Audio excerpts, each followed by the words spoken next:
अभी हम पढ़ रहे हैं द पर्सनल एमबीए के चौथा अध्याय बिक्री का दूसरा पार्ट। संसार की सबसे सर्वश्रेष्ठ कंपनियां अपने संभावित ग्राहक का विश्वास अर्जित करती हैं और उन्हें यह समझाती है कि उनके प्रोडक्ट के बदले ग्राहक उनके पैसे क्यों दे।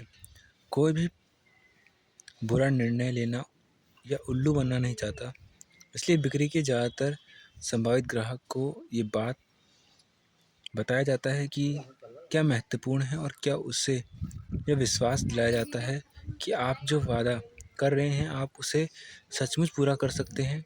बिक्री की प्रक्रिया के अंत में एक तरफ रोमांचित नया ग्राहक होता है और दूसरी तरफ बैंक खाते में ज़्यादा पैसे होते हैं।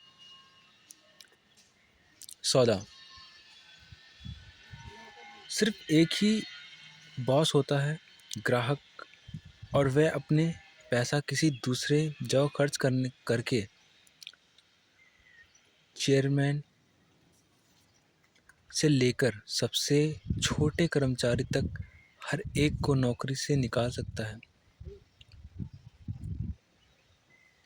सौदा दो या अधिक पक्षों के बीच मूल्य का विनिमय है। अगर मेरे पास कोई ऐसी चीज़ है जिसे आप चाहते हैं और आपके पास कोई ऐसी चीज़ है जिसे मैं चाहता हूं, तो हम दोनों ही बेहतर स्थिति में होंगे अगर हम विनिमय करने को तैयार हो जाएं।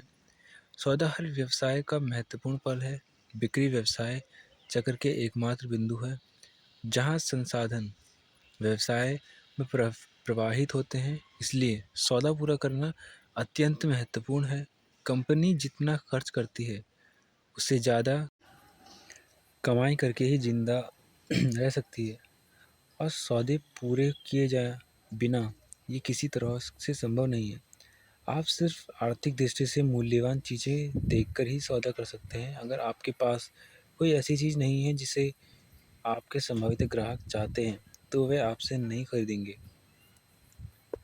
ये स्पष्ट लगता है, लेकिन हैरानी की बात यह है कि बहुत सारे संभावित ग्राहक व्यवसाय बाजार द्वारा चाही गई चीज़ों के बिना ही बाजार में कदम रख देते हैं। इसलिए न्यूनतम उपयोगी पेशकश तैयार करना और उसका परीक्षण करना इतना महत्वपूर्ण होता है।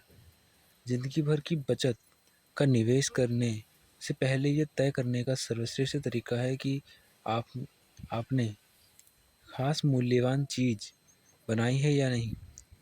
नया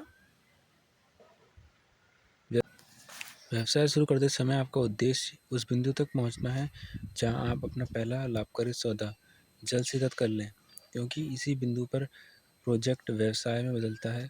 इस अध्याय में अवधारणाएं लाभकारी सौदे करने में आपकी मदद करेंगी जिनसे दोनों पक्ष खुश हों।